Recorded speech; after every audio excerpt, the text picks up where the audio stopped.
Hi tears, welcome back. எல்லாரும் எப்படி இருக்கீங்க? நல்லா இருக்கீங்களா? இந்த ஒரு டேப்லெட் கேஸ் நம்ம நிறைய விஷயத்துக்காக பயன்படுத்துவோங்க. யாருமே டேப்லெட் முடிஞ்சிருச்சுன்னு சொல்லிட்டு இந்த மாதிரி டேப்லெட் கேசஸ் எல்லாம் தூக்கி போடாதீங்க. நீங்க நினைச்சு கூட பார்க்காத அளவுக்கு நிறைய விஷயம் இந்த ஒரு டேப்லெட் கேசஸ் வச்சு நம்ம பண்ணலாம். அப்போ நமக்கு டைம் வேஸ்ட் பண்ணாம நேரா வீடியோக்குள்ள போயிடலாம். அப்போ நமக்கு நம்மளோடது முதல் டிப் ஒன்று பார்த்துடலாங்க. இந்த மாதிரி டேப்லெட் கேசஸ் வச்சு நம்ம வீட்டில் ஷார்ப்னஸ் போனால் இந்த மாதிரி சிசர்ஸ் எல்லாம் இருந்தால் நீங்கள் இந்த மாதிரி கட் பண்ணி கொடுத்துட்டீங்கன்னா எவ்வளோ ஷார்ப் இல்லாத சிசர்ஸாக இருந்தாலும் நல்லபடியாக ஷார்ப் ஆயிருங்க. கண்டிப்பாக ட்ரை பண்ணுங்க. அப்போ நான் இங்கே ஒரு டேப்லெட் கேஸ் எடுத்து நல்லபடியாக இந்த மாதிரி குட்டி குட்டியாக கட் பண்ணி மிக்ஸி ஜாரில் தாங்க போடுறேன். நம்ம மிக்ஸி ஜாரோட பிளேடுக்கு ஷார்ப்னஸ் போயிருச்சுன்னா அந்த மிக்ஸி ஜாரோட பிளேடு நல்லபடியாக கூர்மையாகிறதுக்காக வேண்டிட்டு நீங்கள் கொஞ்சம் டேப்லெட் கேஸ் போட்டு நல்லா சுற்றி எடுத்துட்டிங்கன்னா எவ்வளோ மூர்ச்சை போன இல்லைன்னா ஷார்ப்னஸ் போன மிக்ஸி ஜாராக இருந்தாலும் நல்லபடியாக ஷார்ப்பாயிருங்க. பாருங்கள், நான் சிசர்ஸ் ரொம்பவே ஷார்ப் இல்லாமல் இருந்துச்சு. அந்த ஒரு டேப்லெட் கேஸ் கட் பண்ணி எடுத்ததுனால நல்ல ஈஸியாக என்னோடது சிசர்ஸ் வச்சு எனக்கு இப்போ கட் பண்ண முடியுது. கண்டிப்பாக நீங்களும் ட்ரை பண்ணுங்கள். அது மாதிரியே நான் இந்த ஒரு டேப்லெட் கேஸ் மிக்ஸி ஜாரில் போட்டு பொடிச்சு எடுக்கும்போது ஷார்ப்னஸ் போன மிக்ஸி ஜாரோட பிளேடெல்லாம் நல்லபடியாக ஷார்ப்பாயிருங்க. கண்டிப்பாக ட்ரை பண்ணுங்கள். பாருங்கள், அந்த ஒரு டேப்லெட் கேஸை நல்லபடியாக நான் பொடிச்சு எடுத்துட்டேன். என்னோட மிக்ஸி ஜாரோட பிளேடும் இப்போ நல்லபடியாக மூர்ச்சியாகி கிடச்சிருச்சு. கண்டிப்பாக நீங்களும் இந்த ஒரு டிப்பு ட்ரை பண்ணி பாருங்கள்.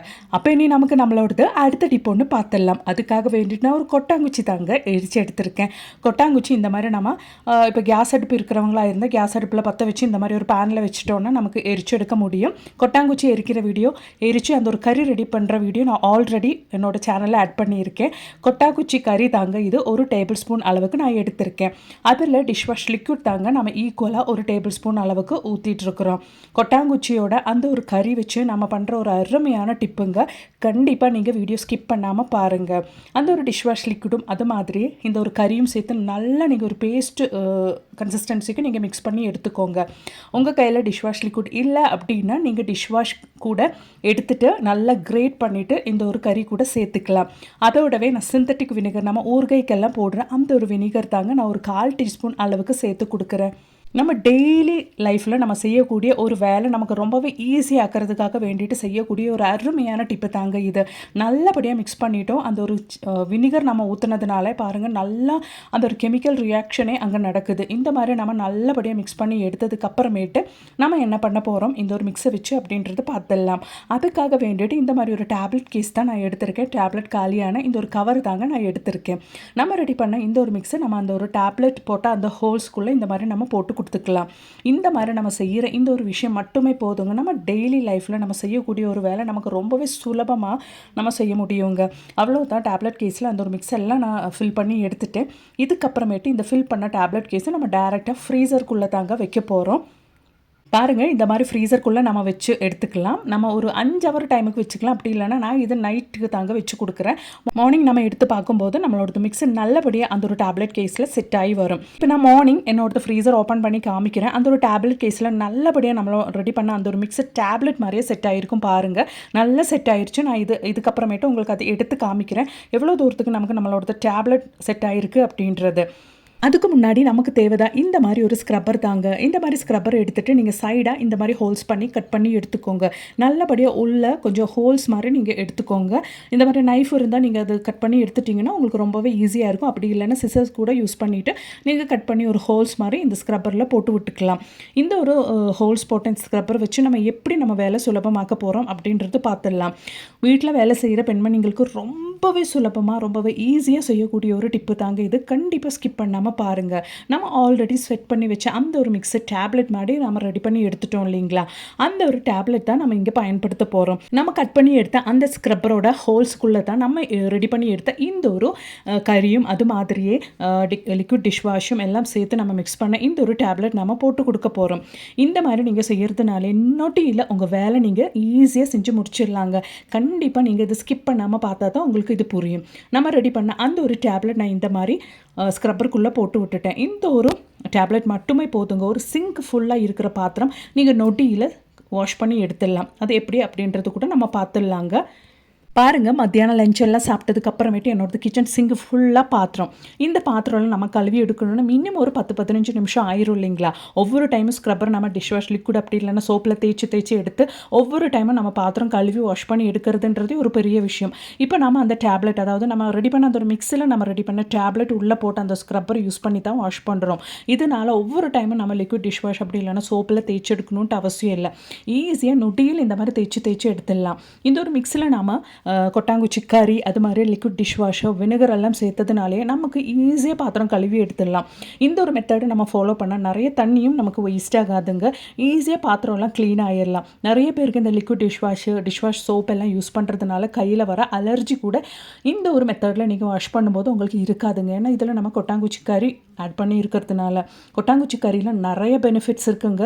ஜஸ்ட்டு கூகுள் பண்ணி பார்த்தாலே உங்களுக்கு தெரியும். அதனால இன்றைக்கி மார்க்கெட்டில் இந்த ஒரு கொட்டாங்குச்சி கறிக்கு நிறைய ரேட்டும் இருக்குங்க. சார்கோல் கறி அப்படின்னு சொல்லிட்டு ரொம்பவே ரேட்டு. ஸ்டில் பாருங்கள் நம்மளோட அந்த ஸ்க்ரப்பரில் எவ்வளோ சோப்பு நுரம் வந்துட்டு இருக்குது அப்படின்றது. நான் ஜஸ்ட்டு தண்ணியில் இப்படி காமிக்கும் போதே அந்த சோப்பு நுரையெல்லாம் போய் பாத்திரம் நல்லா க்ளீன் ஆயிடுச்சு பார்த்தீங்களா? இந்த மெத்தடில் நம்ம பாத்திரம் கழுவி எடுக்கிறதுனால நமக்கு வேலையும் நொடியில் முடியும். நிறைய தண்ணியும் நம்ம சேவ் பண்ணிடலாங்க. நிறைய சோப்பும் நமக்கு வேஸ்ட் ஆகாது. கண்டிப்பாக இந்த ஒரு மெத்தடை நீங்கள் ட்ரை பண்ணி பாருங்கள் ஃப்ரெண்ட்ஸ். அப்போ இனி நம்மளோடது அடுத்த டிப் ஒன்று பார்த்துடலாம்.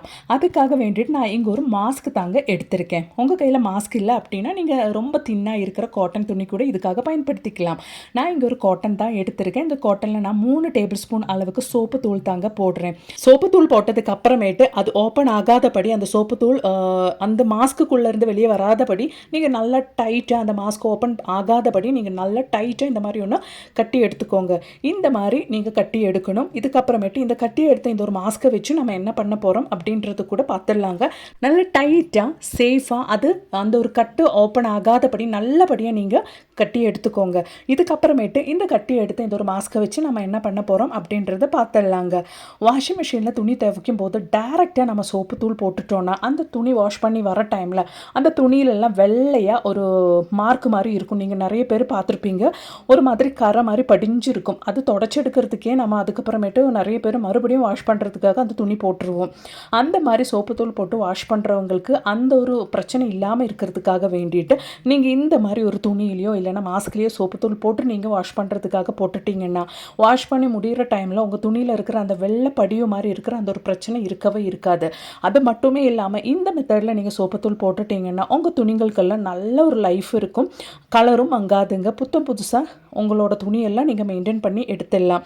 அது மட்டுமே இல்லாமல் இந்த ஒரு மெத்தடில் நம்ம வாஷ் பண்ணும்போது நம்ம மிஷினுக்கும் நல்ல ஒரு லைஃப் இருக்குங்க. இப்போ நிறைய பேர் துணி வாஷ் பண்ணுறதுக்காக லிக்விட் சோப்பு தூள் தான் யூஸ் பண்ணுறாங்க. அந்த மாதிரி யூஸ் பண்ணாதவங்களுக்கு வேண்டி தான் இந்த ஒரு டிப்பு. மெயினாக நம்ம வீட்டில் வெள்ளை துணி அப்படி இல்லைன்னா குழந்தைங்களோட யூனிஃபார்ம் எல்லாம் நம்ம சோப்பு தூள் போட்டு வாஷ் பண்ணும்போது தான் அந்த துணி வாஷ் பண்ணி வர டைமில் ஒரு மாதிரி ஒயிட்டாக அந்த துணியிலெல்லாம் இருக்கும் இல்லைங்களா? இந்த ஒரு மெத்தடு நீங்கள் கண்டிப்பாக ட்ரை பண்ணுங்கள். அதுக்கப்புறமேட்டு உங்களுக்கு அந்த பிரச்சனையே இருக்காதுங்க. கண்டிப்பாக ட்ரை பண்ணுங்கள். பிடிச்சிருந்தா உங்கள் ஃப்ரெண்ட்ஸ் அண்ட் ஃபேமிலி கூட ஷேர் பண்ணி சப்போர்ட் பண்ணுங்கள். நீங்கள் ஒரு துணி வச்சு கட்டி எடுக்கும்போது அந்த சோப்பு தூள் அந்த துணி ஓப்பன் ஆகாதபடி நீங்கள் செய்யணுங்க. அந்த சோப்பு தூள் கரெக்டாக இந்த மாதிரி கரைஞ்சு தண்ணியில் மெல்ட் ஆகணும். அது இல்லாமல் சோப்பு தூள் நம்ம கட்டி எடுத்து அந்த ஒரு துணி ஓப்பன் ஆகாதபடி நீங்கள் பார்த்துக்கோங்க. அவ்வளோ பாருங்கள், நான் துணியெல்லாம் வாஷ் பண்ணி எடுத்துட்டேன். நான் சோப்பு தூள் யூஸ் பண்ணால் கூட என்னோட துணியிலெல்லாம் அந்த ஒரு வெள்ளை ஒரு மார்க்கு இல்லைன்னா அந்த ஒரு வெள்ளை அழுக்கு மாதிரி படிஞ்ச அந்த ஒரு பிரச்சனை இல்லவே இல்லை. கண்டிப்பாக இதுக்கு மேலே சோப்பு தூள் போட்டு மெஷினில் வாஷ் பண்ணும்போது இந்த ஒரு மெத்தடை நீங்கள் ட்ரை பண்ணி பாருங்கள். இன்றைக்கி நான் என் வீடியோவில் ஆட் பண்ணியிருந்த 2 டிப்ஸும் உங்களுக்கு ரொம்பவே பயனுள்ளதாக இருந்திருக்கும் நான் நினைக்கிறேன். வீடியோ பிடிச்சிருந்தால் மறக்காமல் உங்கள் ஃப்ரெண்ட்ஸ் அண்ட் ஃபேமிலி கூட ஷேர் பண்ணி சப்போர்ட் பண்ணுங்கள் ஃப்ரெண்ட்ஸ். அது மட்டுமே இல்லாமல் நிறைய வீடியோஸ் நான் என் சேனல் ஆட் பண்ணியிருக்கேன். அது கூட கொஞ்சம் செக் பண்ணி பாருங்கள். தேங்க்ஸ் ஃபார் வாட்சிங்.